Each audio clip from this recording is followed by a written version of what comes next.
My name is Danielle Simoni. My name is Nathan Rudicha. My name is Stacey Atwin. My name is Renjit Matthew White.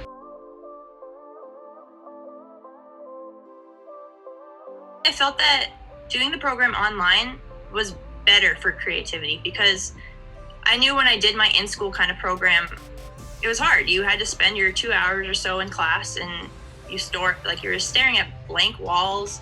Like, it was tough, but with this program, I had time. I didn't find it to be too difficult for myself.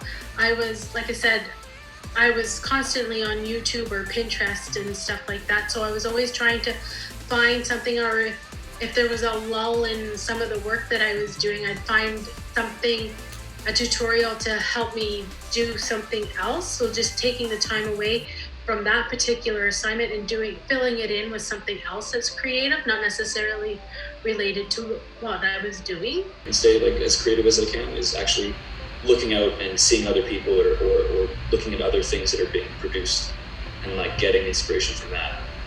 I wasn't around too many people, and it's an online curriculum.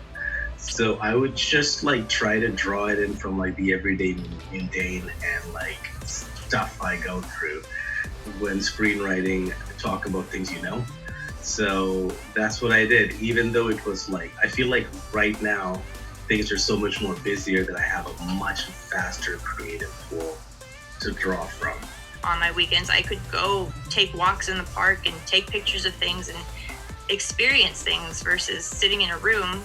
You could sit in your room and do it. I would do that afterwards because it's kind of quiet and calm, but I still was able to go out and get inspiration. Other students I was with, because they really helped close that gap with their creativity and their ideas and things like that. And we had a couple of groups where we had Zoom meetings like this, so we could see each other and talk. All of that probably helped the creativity in a closed environment.